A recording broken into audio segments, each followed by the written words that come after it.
Okay.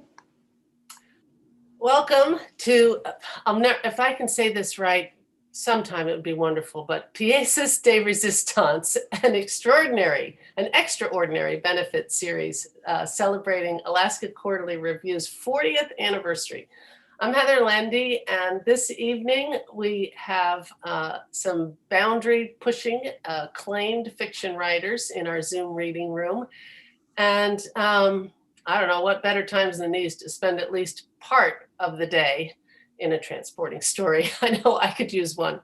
Also, please join us here most Sundays through April for live online readings and conversations featuring exceptional new and emerging writers like today's guest, as well as established authors and poets who've all been published in AQR. The series is hosted by the Anchorage Museum at the Rasmussen Center. So thank you to them and also to you for being here. Gunul Chish, as we say in Haines, where I am, on the ancestral and current homeland of the Jilkat Kwan and Jilkut Kwan. While all the readings are free, AQR, like so many literary journals these days, could use your help. So please consider a donation. And thank you to those of you that already have donated. We're more than halfway to our modest goal of $15,000. Now I'd like to introduce Ron Spatz, who's the co-founder and the editor-in-chief of Alaska Quarterly Review. Ron is a professor of English at the University of Alaska and a former National Endowment for the Arts Fellow and the recipient of 2 Alaska Governor's Awards and a Contribution to Literacy Award from the Alaska Center for the Book.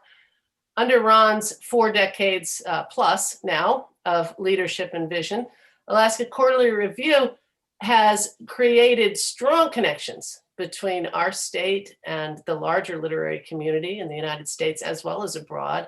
And also AQR has been influential in supporting new and emerging writers, as well as presenting works that include a rigorous questioning of larger societal issues. Ron? Thank you, Heather. Welcome, everyone. This event is being recorded and will be available on the Alaska Quarterly Review YouTube channel. Before we begin, I have a few important acknowledgments to make. Alaska Quarterly Review gratefully acknowledges the Anchorage Museum for hosting and providing technical support for this event, and Web 907 for its web support, and the Center for the Narrative and Lyric Arts, Alaska Quarterly Review 501c3 umbrella organization, which makes this event possible. I want to make a land acknowledgement. Alaska Quarterly Review recognizes the indigenous land in which all Alaskans live. AQR is located in Anchorage, and Anchorage is Dena'ina homeland. Dena'ina is the language spoken by the traditional, present, and future caretakers of this land. Land acknowledgement opens a space with gratefulness and respect for the contributions, innovations, and contemporary perspective of indigenous peoples, and marks our collective movement towards decolonization and equity. Today, we are pleased to present 2 amazing writers. We had planned to have a third, Marilyn Menelakis. She had a family emergency and is now actually en route to her home because of it. These are difficult times, as we well know.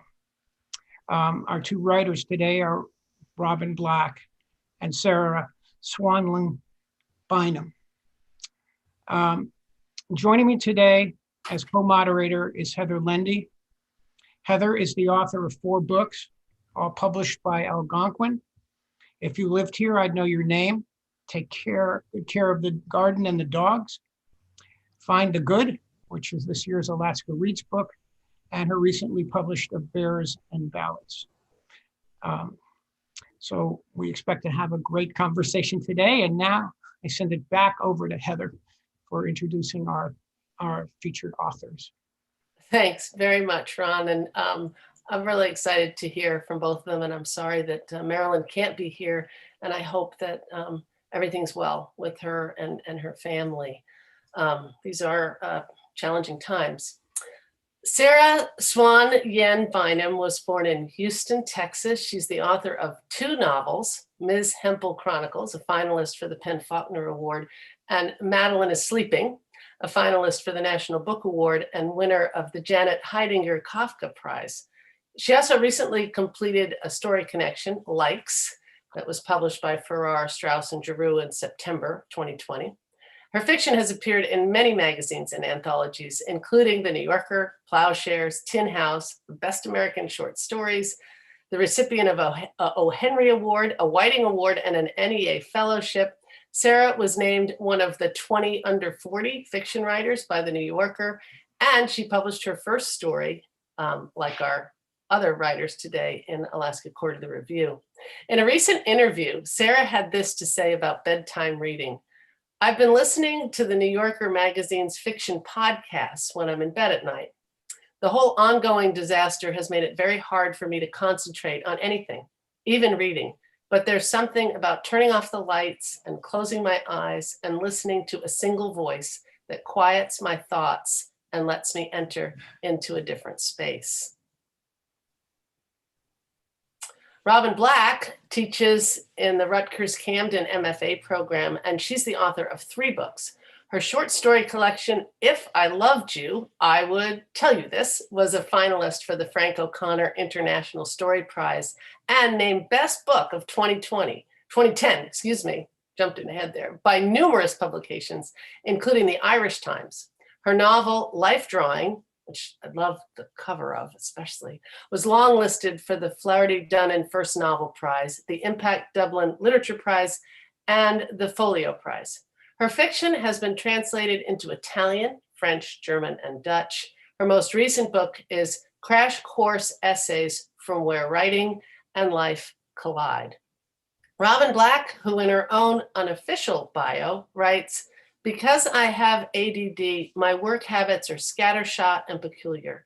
I often have the TV on when I write, or at the very least, I will have an endless loop of a single song going. Elvis Costello, Joni Mitchell, David Bowie, The Counting Crows, Queen, Squeeze, Adele. They have all accompanied me through my projects. I wrote the single saddest story I've ever written during a week of only listening to Black Hole Sun over and over and over again. Though I don't think the song informed the mood of the story, I think my mood caused me to choose the song. I think without any further ado, we're going to hear from 2 very special writers today, and we'll begin with Sarah. Thank you both so much for being here. Much appreciated. Thank you. Thank you.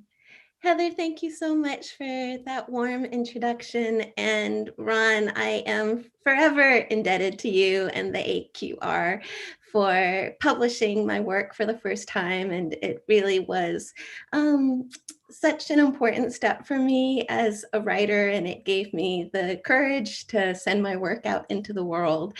And I will never forget the thrill of walking into Prairie Lights, which is the fantastic independent bookstore in Iowa City, and going over to the huge wall where they have all their magazines and periodicals, and seeing the latest issue of the Alaska Quarterly Review. My issue had a beautiful black and white walrus on its cover, and just feeling such a surge of pride and hope, and just a real sense of this was my first step entering into this conversation with the world of literature and other writers. So it really was a transformative moment for me to have that experience of being published. And then it was sort of the gift that kept on giving when later on in the year, Best American has a wonderful tradition of not only republishing stories, but recognizing 100 stories that have been published throughout the year.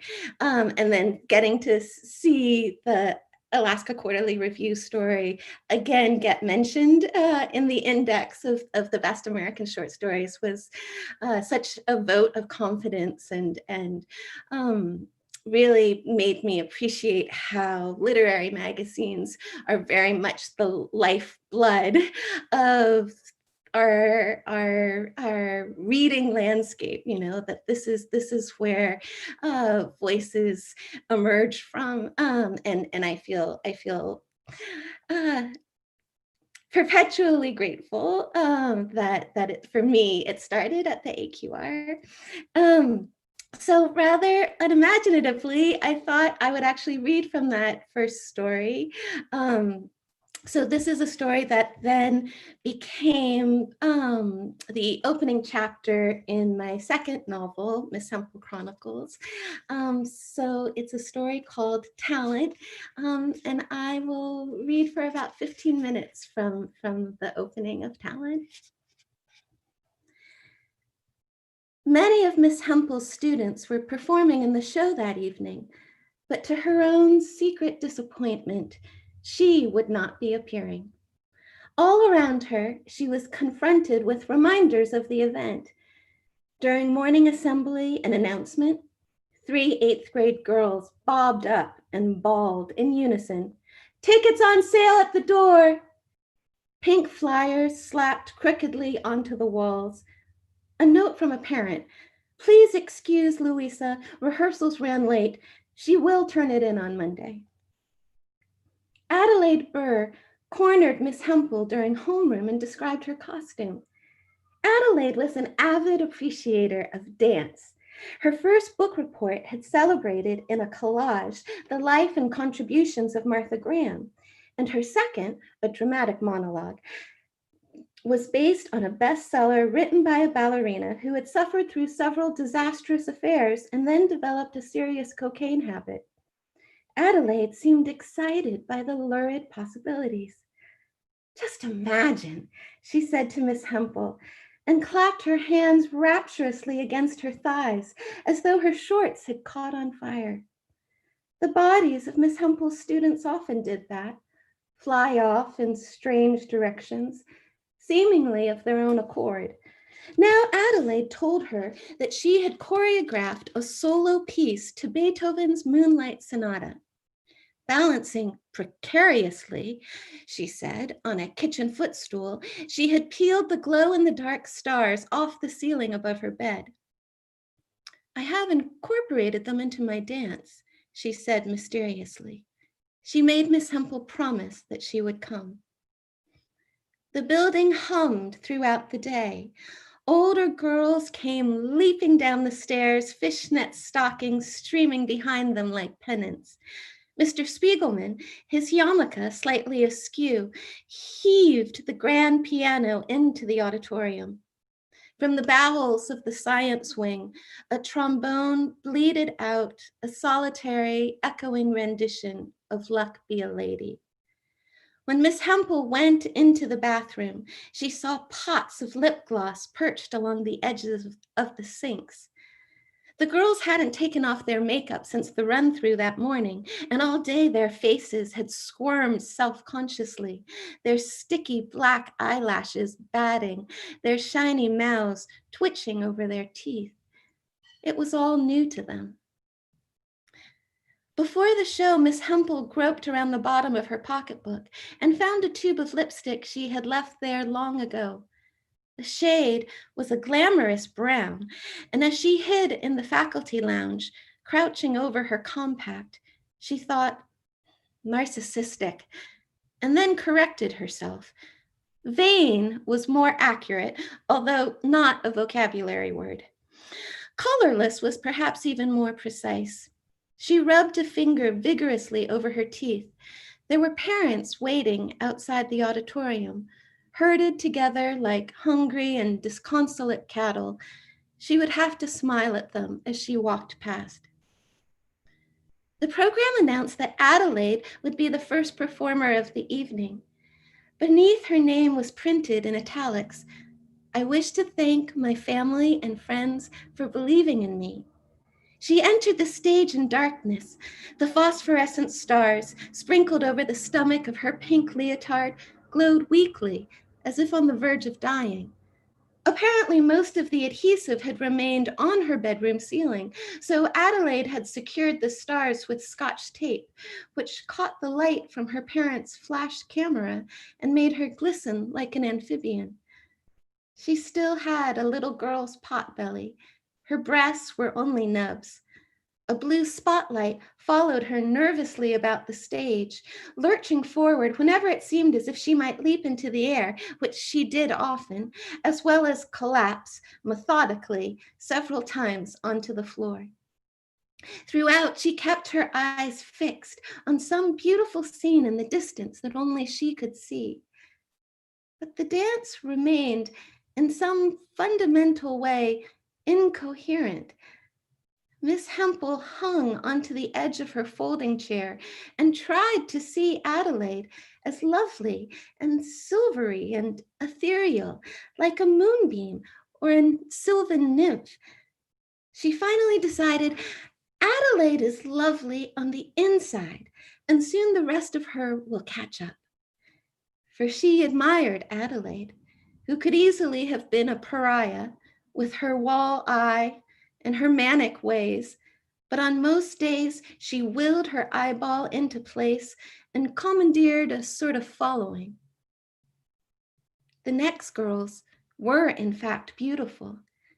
The 3 ninth graders stood frozen on the stage in a staggered line, waiting for the tape to begin.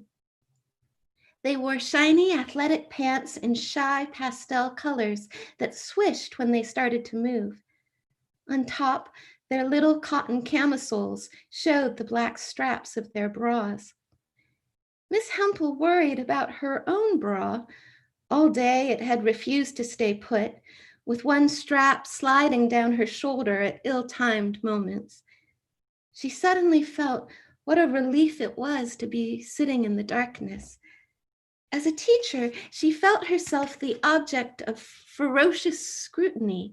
Kids missed nothing. They spent entire days looking at her. Miss Hempel was always getting chalk dust in her hair, or less frequently on the tips of her breasts, when she would stretch up on her toes and write the homework assignment across the top of the blackboard. Some days it could be lovely, this attention, but it could be tiring as well, and she was glad for a moment to be there in the audience. The girls jerked about the stage in abrupt, perfectly coordinated movements, their faces stiff with concentration. Occasionally, a voice would call out from the audience, "Go, Jane!" and the girl would glance up and beam. The song was friendly and familiar. Miss Hempel slowly realized that it was about a man whose penis became erect while dancing with someone he really liked. He sang, "Girl, I know you felt it. Girl, you know I can't help it." And Miss Hempel felt herself go rigid with alarm. She was caught again in an awkward position, still young enough to decipher the lyrics, yet old enough to feel that a certain degree of outrage was required of her. If only she were truly adult, so that the words were unintelligible, the volume unbearable. Then she couldn't be held responsible. The girl backup singer sighed. "Feel a little poke coming through on you." And Miss Hempel peeked at the rows of parents radiating out around her. They didn't seem to mind or even notice. Their faces were puckered, as they usually were during school performances, trying to see their children as she had tried, graceful, gifted, well-liked. If parents could understand the words, would they find the song acceptable? Miss Hempel was actively developing her sensitivity to the appropriate and inappropriate. She still had difficulty distinguishing between the two. Was it appropriate for her to laugh when a kid farted in class? Was it appropriate for her to wear stretchy fabrics? Miss Hempel was not, she knew, a very good teacher. She made easy plays at popularity, dismissing class a few minutes early on Friday afternoons, beginning each year by reading the Philip Larkin poem about how your parents fuck you up, pretending not to hear when the kids did cruel and accurate impressions of her colleagues. She bribed them with miniature chocolate bars. She extracted compliments from them. She promised herself that she would decorate her classroom with photographs of great women writers, but she never did. She had also discovered by the middle of her second year that the work she assigned her students would come back to plague her tenfold, and the less work she gave them, the less she had to do. She noticed that another middle school English teacher had stumbled upon a brilliant solution: debate.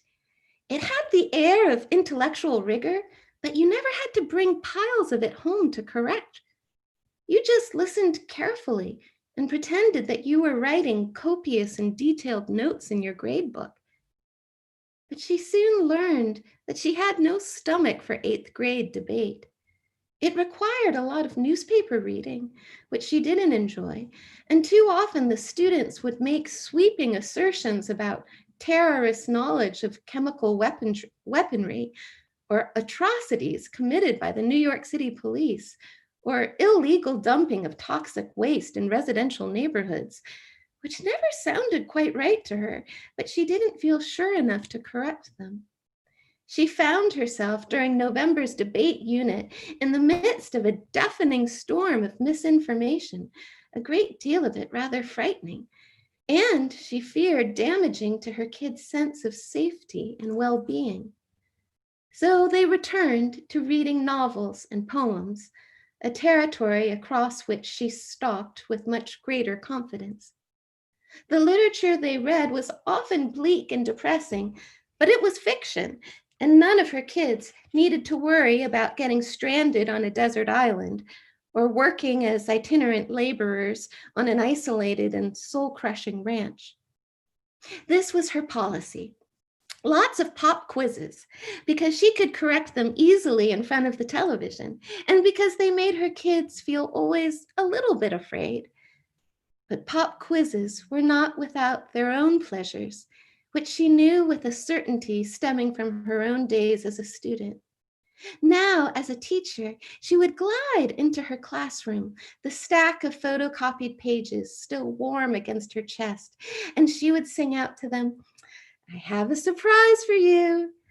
The kids would groan together like a Greek chorus, but still they cleared off their desks, tucked away their books, swiveled their pencils and their tiny plastic sharpeners with a resignation and an eagerness she recognized. Because what are quizzes? They are everything that is reassuring about school. A line for your name, 10 questions, blank spaces, extra credit at the end. There were, of course, those children who didn't thrive under such conditions, who muttered at her, or who cried, or who wrote nothing except their names and a heavy dark F at the top of the page, the self-condemned. The boy now lugging a didgeridoo onto the stage had been one of those.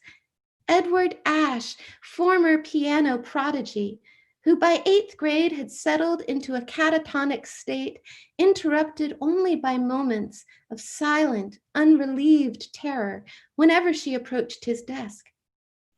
He had the biggest eyes she had ever seen on a boy, and he would widen them like a camera aperture on a gloomy day to suggest innocence and surprise. "We were supposed to read chapter 2 last night?" So genuinely panicked, so unconvinced by his own excuses, Edward could excite only pity.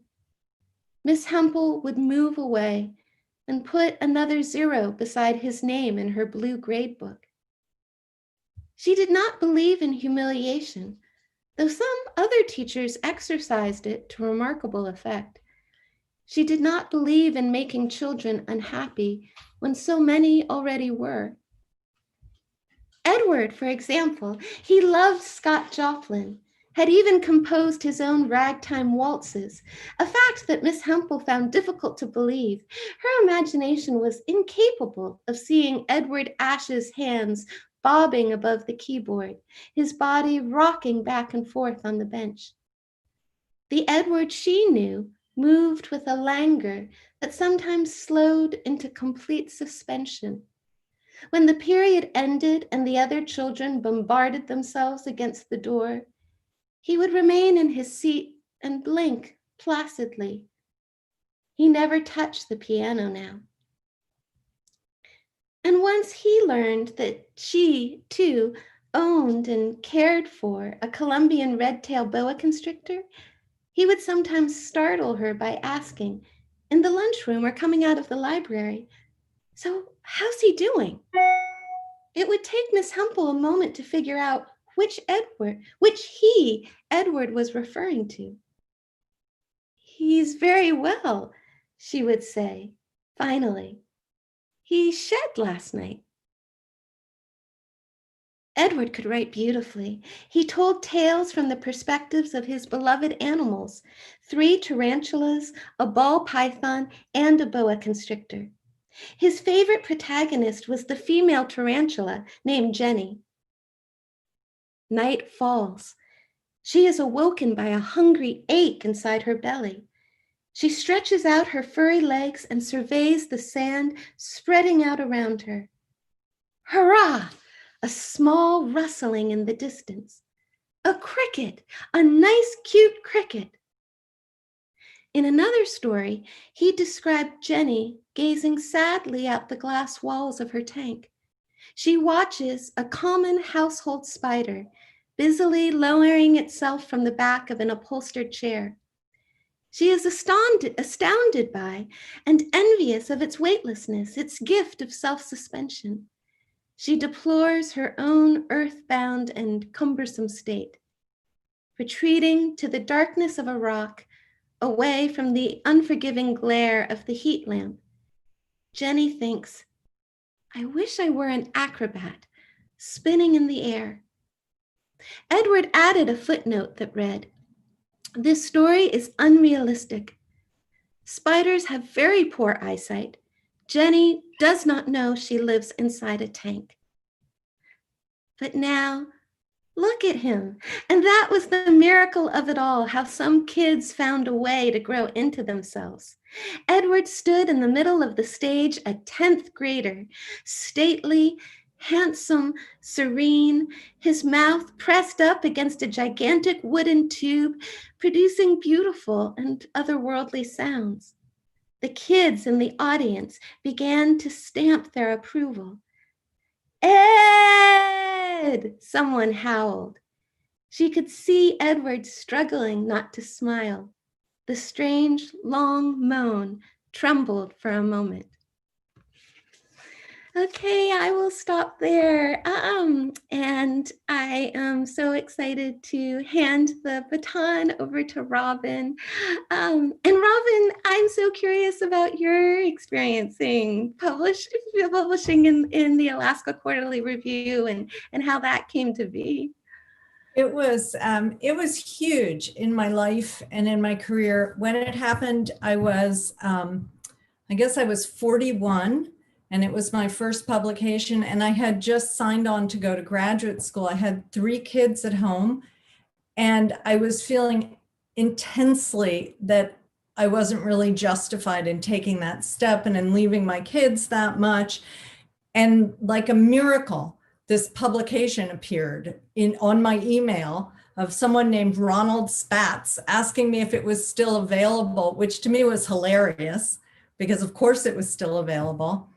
And it was just very much what you talked about, this idea that I'm in this world now and it really matters. And it gave me, I can't say it gave me huge confidence every day, but it gave me a sense that there was a point to all this. And when my first book was published, every story had appeared in a lit review, and even one that I kind of tried really hard at the end to get it in there before the book came out, because I just think that literary reviews are so important. And it's so important when somebody opens a collection to see like, oh, it was here, it was here, it was here.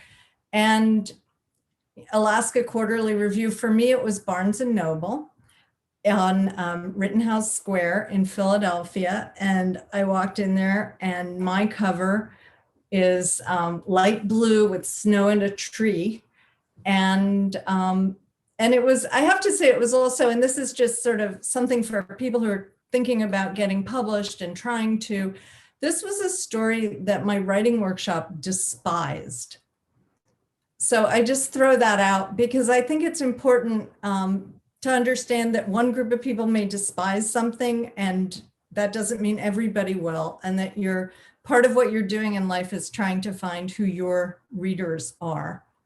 So Sarah, I loved listening to that. And now publicly, I'm going to embarrass you by congratulating you on being a finalist for the Story Prize, which I'm excited to see how that goes. And it's a big deal in our world, a very big deal. So I took the other approach to having had my first story in AQR, which is I'm going to read the last story I had published, which appeared in a publication called Upstreet. And the title of the story is Around the World. There was a woman across the train aisle in a roomette identical to mine. She was older, maybe in her 60s. That was my guess. And she was Canadian, tall and ungainly.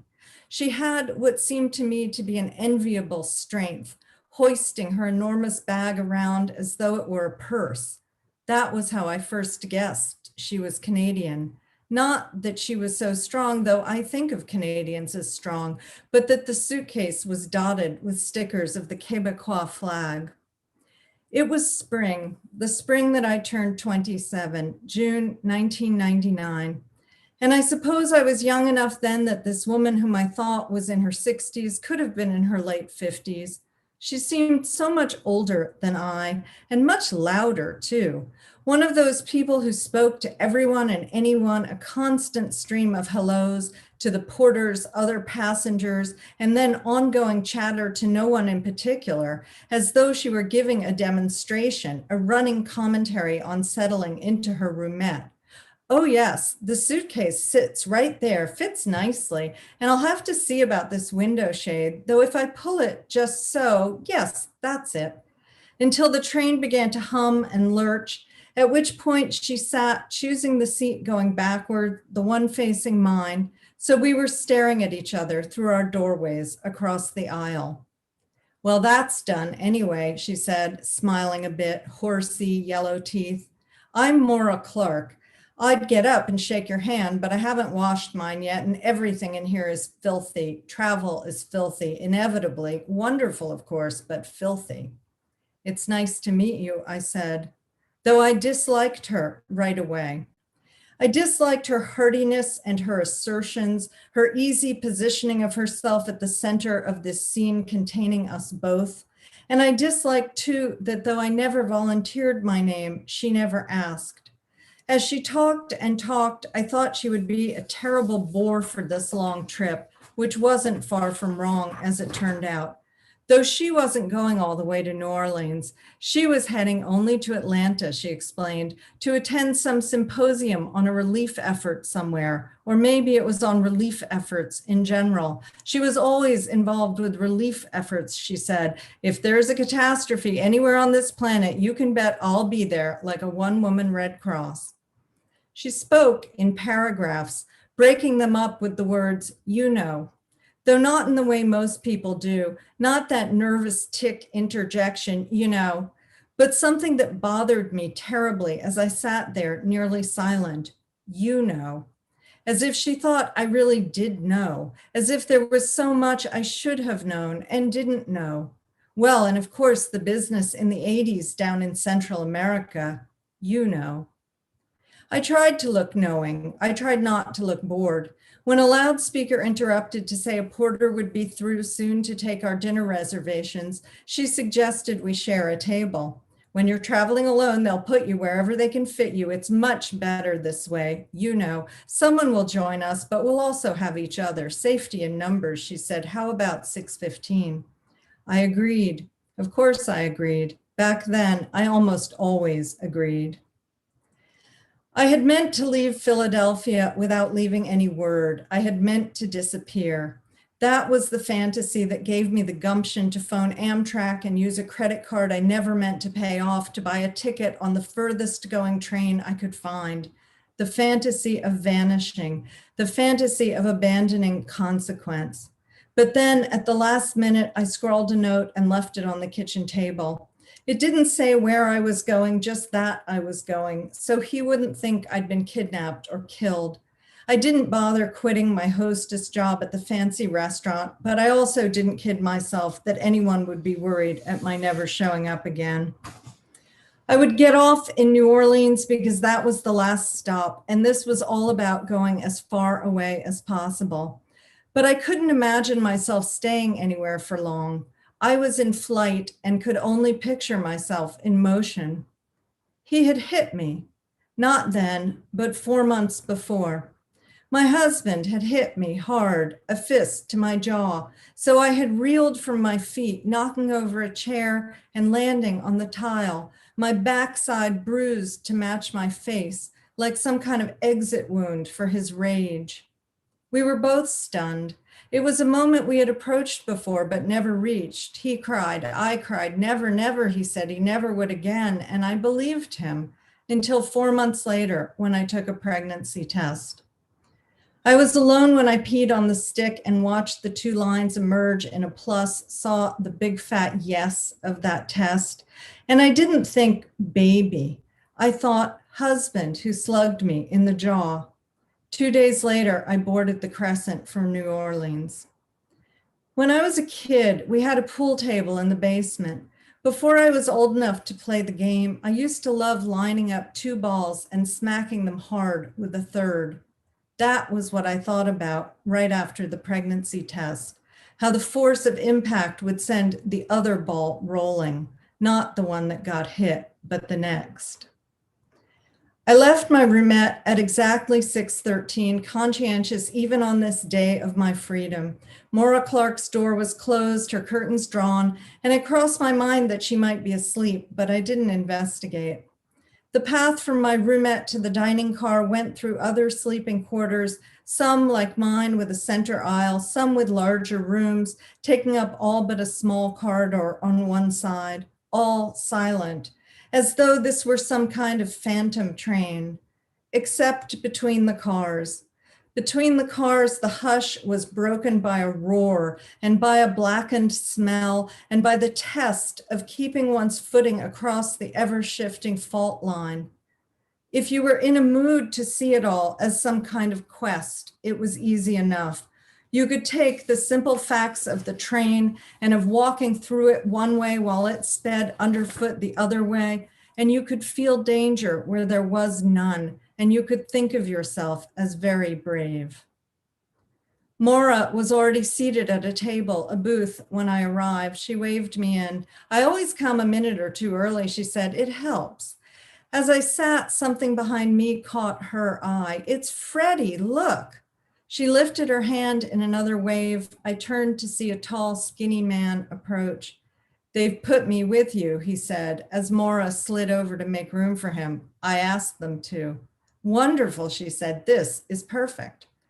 I was sure they must know one another in real life as I thought of it, but it turned out they had just met the hour before. They were travelers, both of them, nomads in a way I would never be, even if I didn't understand that then. They knew how to be friends for only a brief time, how to skip over months and years and lapse right away into postures of intimacy.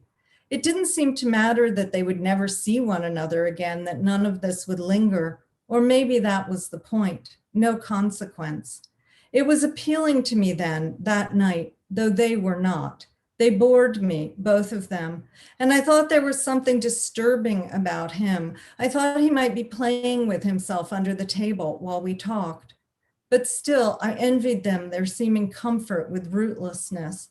She teased him as we ordered food, joking that he must have eaten every Amtrak meal 1,000 times. Trains and yo-yos, she said, leaning toward me for all the world as though she were explaining her cousin or her brother. Freddie is a yo-yo champ, won 2 championships.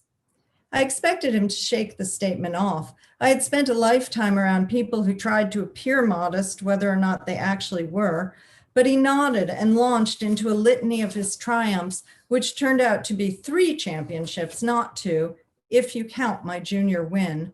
But that had been many years before. He had walked away long since. Better to retire a champ, he said, leave the crowds in an eternally desirous state. His face looked like it had been stretched.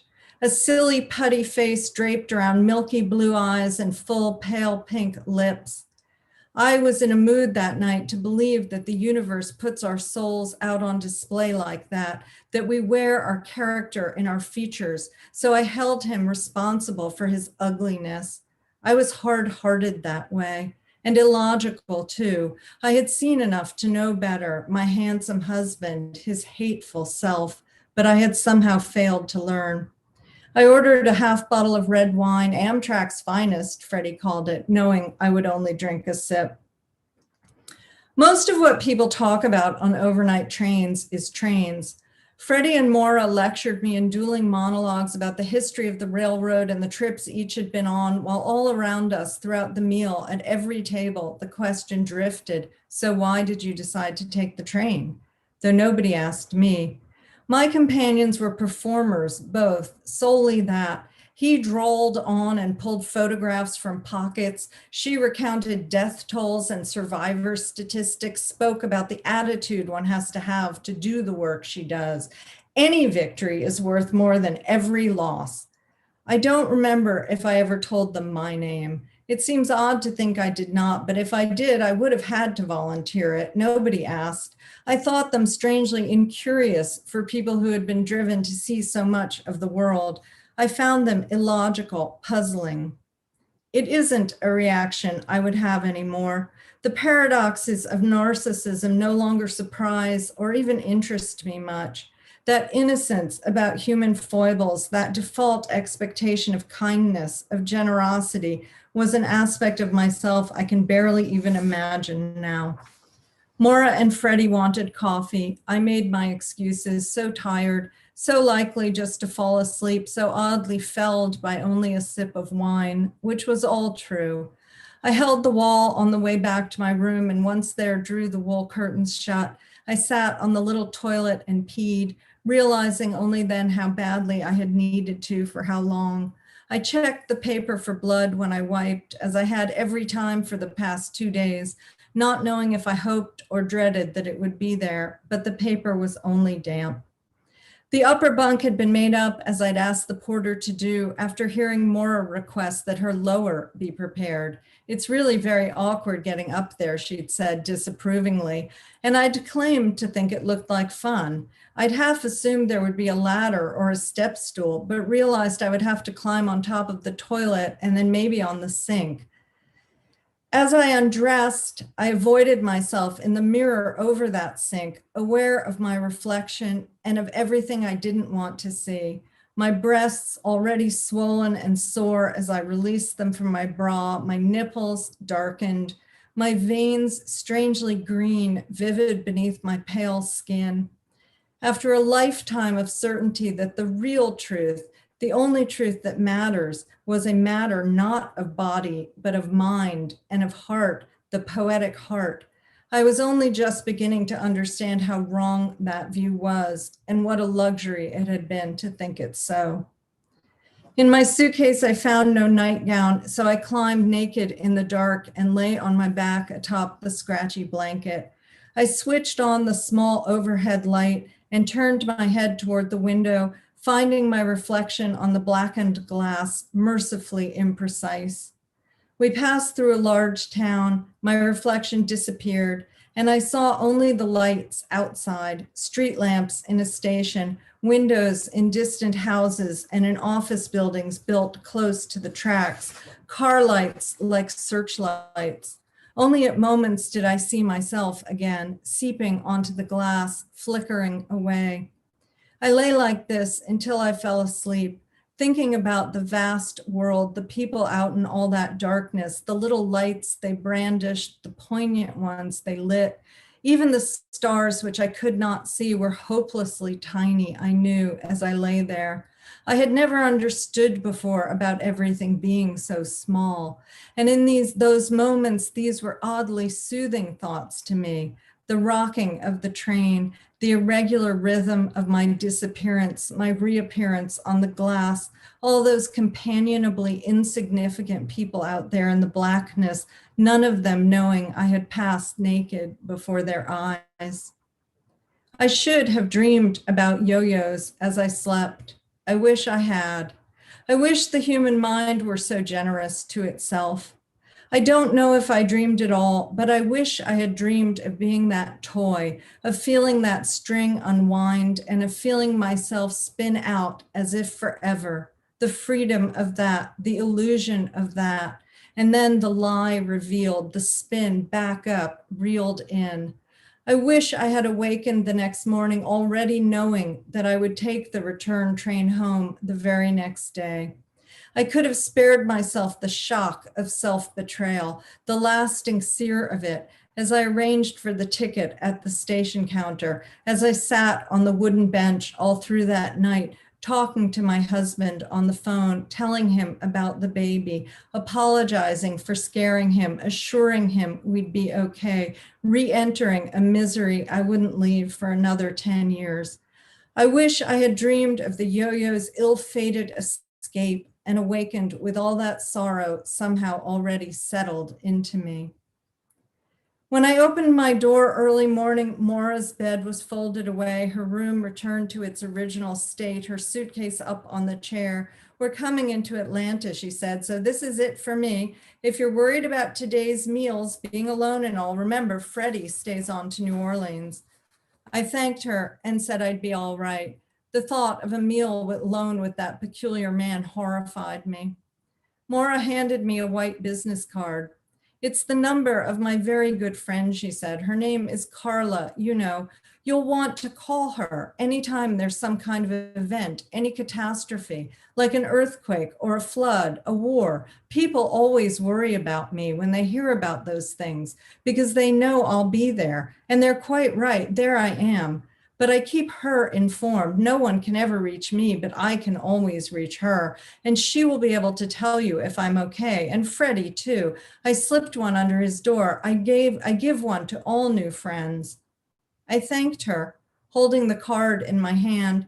The number was handwritten in thick blue ink, the single name Carla beneath. The brakes began to squeal, and I watched Maura hoist that big suitcase up and then down into the aisle. As she stood there, a yellow, toothy smile on her face, I felt a cruel impulse. I wanted to tell her that I never would call, that I doubted that anyone had ever called. I was so sure it was true. I was certain there was a woman up in Canada whose phone never rang, except when Maura herself checked in to report from her current chosen hell. But how could I have been certain of anything? That's what I wonder now as I look back on myself. I, who was carrying a baby I both desperately wanted and desperately did not want. I, who had left a violent man to whom I would return in just a day, with whom I would raise that child and also another child. I, who would always regret tearing Maura's card into minuscule pieces as I disembarked in New Orleans, scattering them on the track, who with every flood and earthquake, tsunami, war would wonder about her, and even with no catastrophe in the news, would long at odd moments, at the frightening moments of my own life, for a number I might call, just to know that she was somehow surviving against the odds. Well, that's it then, she said, and she stepped away before my impulse to hurt her could result in any harm. I listened, shaking my head as she talked her way down the aisle. Oh, there we go. Did I bump into you? I'm so sorry. You know, it's very narrow in here. I looked again at the card I would later destroy and thought about how self-important this woman was, how willing to barge into everyone in every possible way. As the train began to move again, I saw her on the platform bumping through the scant crowd, and I turned my head. What possible reason for my eyes to linger on that unwelcome sight? I could think of none. So many years was I from knowing that only the promise of unquestioning rescue carried in her powerful form had kept me from feeling those first few hours unbearably abandoned, entirely lost.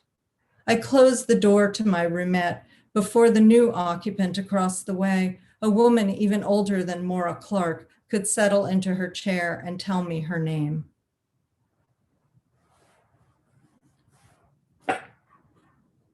Oh, wow. Thank you very, very much. That was terrific, Robin, and also Sarah. I wonder if if you two might talk a little bit about getting up the courage to send stories like the ones you've read to a literary magazine. I mean, you've spoken of the importance of it, but you know, how do you do it to put yourself out there like that with stories like that and face the rejection or the acceptance? You know, how do you decide when you're gonna make that leap? Sarah, I'm hoarse, so I'm going to let you answer.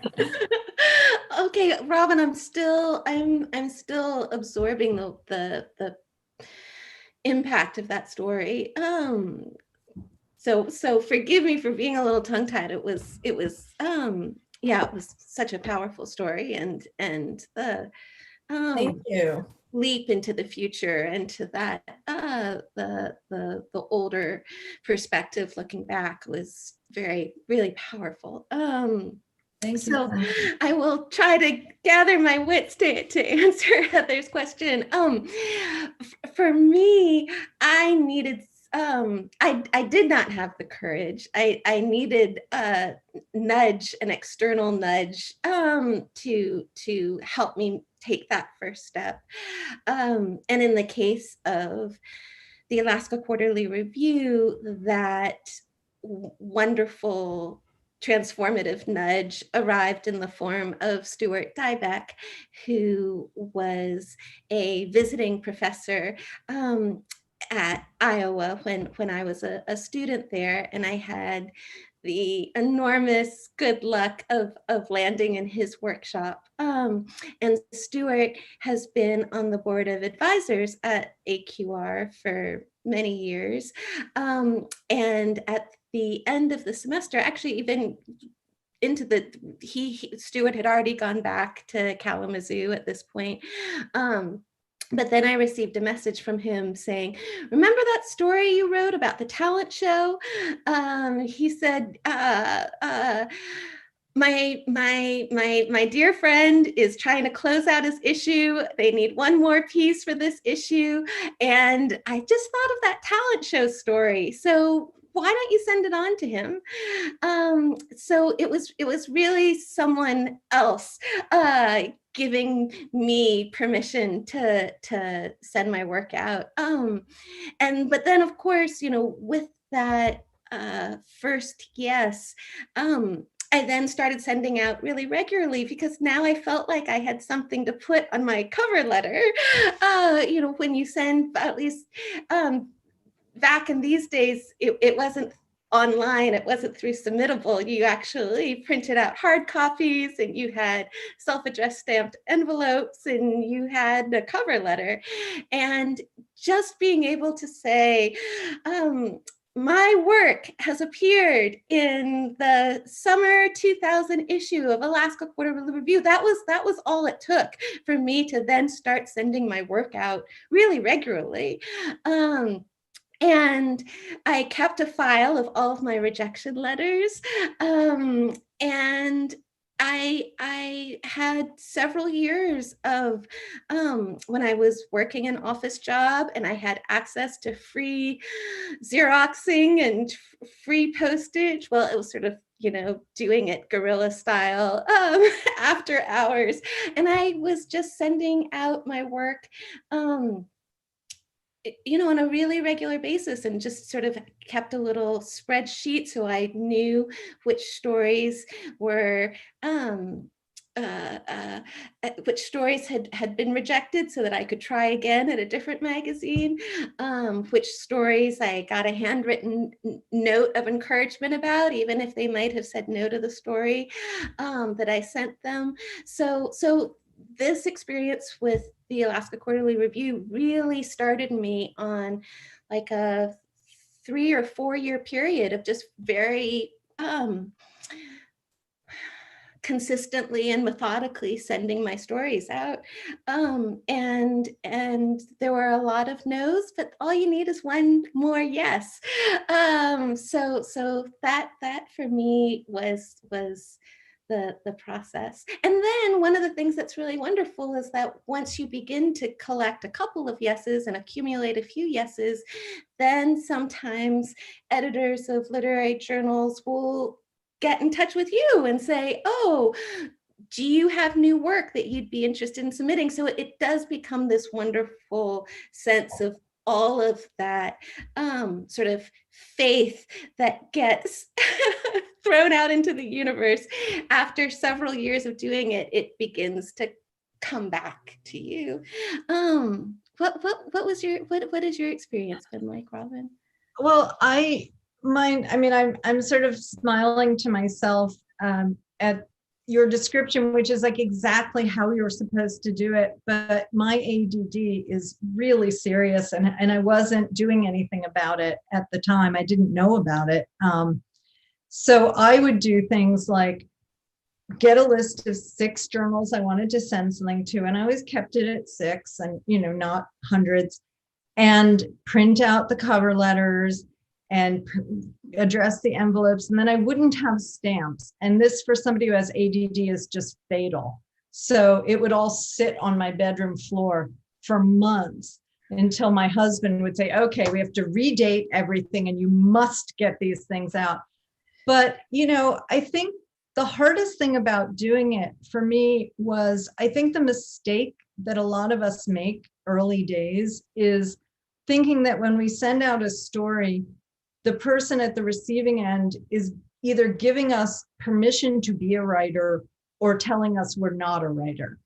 And I know that it was a big thing for me to get to the point where I understood that when you send a story out, you are asking a particular person if they have a need for this particular story at this particular time, and not, is it okay if I'm a writer? Which is sort of how I went into it and how I see students going into it, and what I try to kind of spare them. And I think one of the most important aspects of doing this, and again, I can't stress enough what the AQR acceptance meant to me, because it really, I was really out on a limb deciding. I'd been home with my kids for 15 years. I was going to do this. And this was really the first glimmer I got that, it might work. But one of the best experiences, I think, if you're paying attention while this is going on, is recognizing, oh, this editor liked it and this editor didn't like it. Yeah. And I think if you can take that in as a writer, it really helps you kind of get over that hump of thinking everybody in the world has to love everything I do, because it's not going to happen. And it's really an important growing experience. I think it's a little harder now in some ways because it's so easy on email. I mean, or submissible or whatever people are using. Back in the day when I was doing this, you would hear back in 6 weeks, 8 weeks, pretty regularly. And that is, I know that's not the case now because journals are bombarded, but journals are bombarded because journals are wonderful and people want to be in them and recognize their role. Do either of you have any advice for someone who's watching today who says, I haven't done this before, I'm going to send a story? Any particular words of wisdom, beyond, I love the idea of that it's not about your self-worth as a writer. It's more about whether it fits in that journal or not, but how someone goes about finding the place that might be perfect for their work. read literary magazines is rule number one. Do you have favorite ones that you read? I mean, I'm hoping you'll say AQR, of course, but are there others? Well, I have been a lifelong subscriber to Ploughshares. I grew up in Boston, and so when I was in high school, my father, as an annual Christmas present, would always get me a subscription to Ploughshares. And actually, I'll do a little pitch here because that's like such a great gift to give to people, is subscriptions to literary journals, because it is that especially a gift to give to aspiring writers, because it's both a way for them to start to become more fluent in the new work that is being published, but it also is like this, gift, this unexpected gift that arrives every 3 months or so. And so I still have on my bookshelf all of the copies of Ploughshares, going back to 1987 when my dad first gave me that gift subscription. So that has a special place in my heart. But I also, I really have liked stories that I've discovered in Ecotone. That's when I've really enjoyed. I also, now that I'm a Californian, I've become a regular reader of Zizova. So I think it's also really neat to think about how some of these journals sort of have like a regional character to them as well. So Ploughshares, of course, since they have different guest editors every issue, sort of the character of Ploughshares is always changing. But I always love that sort of sense of connection, that this was a journal that was being produced in my hometown. And similarly, one of, for me, the great pleasures of being a reader of Zizova now is feeling like, oh, I'm supporting my West Coast community and I'm supporting fellow California writers. So those are some of my favorites. Well, thank you both very much. We're at about the end of our time. We're 5 after the hour or so, and I'm wondering if you have anything you'd like to say in closing before we go. I can't tell you how much I enjoyed both of those stories, and it was just wonderful to hear your voices after reading your work and to see you in person. So thank you very, very much for that. And I don't know if either Sarah or Robin would like to say anything else. I'll just re-emphasize what I think is a pretty clear message here, which is these publications, they're amazing. I mean, I listen to the fact that Ron's been doing this for 4 decades and it sort of blows my mind. But it's to the extent that you can support them. I mean, I'm going to make the pitch because I'm not doing it for myself exactly directly, but to the extent that you can support a magazine like AQR specifically. And I will say, I send students to submit to AQR because not every journal does take risks this often on unpublished authors. And that is a huge value in the community and in the profession. So, if you can do a little something, that would be awesome. Thank you. And so I guess I don't have to say anything now at all, except the one thing I would suggest is that gift subscription is just a really great idea to a friend who's a writer and who you're trying to give a nudge to. And so again, I want to thank both of you for being here, and also you all for listening and watching and coming to the reader's room here for our series, and stay with us through the end of April for all kinds of inspiring afternoons in our Zoom reading room. And I also want to again thank Cody Carver, today Alex Tate, for the staff for the Anchorage Museum at Rasmussen Center for producing the series, and again, the generosity of today's writers, both Robin and Sarah, for being with us and sharing their hearts and their work and their time. Much appreciated. And I'll send it off to Ron to say, let us know what's coming up next Sunday. Yeah, thank you, Heather, and thank you, Robin and Sarah. All the years, Robin and Sarah, you've been such strong supporters of one of the literary journals about as far away as you can get. And yet we're pretty central in other ways. And your support has been really wonderful. And Heather, couldn't ask for a better moderator. So next week, we have a trio of really terrific poets, Delruba Ahmad, Jill Ozier, and Matthew Zapruder.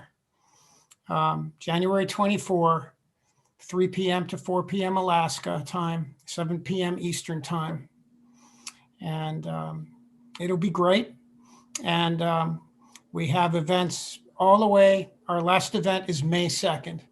And so we have, I guess, 11 or 12 more on this series that started on October 4th. So thank everybody for joining us. Again, thank you, Robin and Sarah, for agreeing to do this, taking time out of your day. And we look forward to our viewers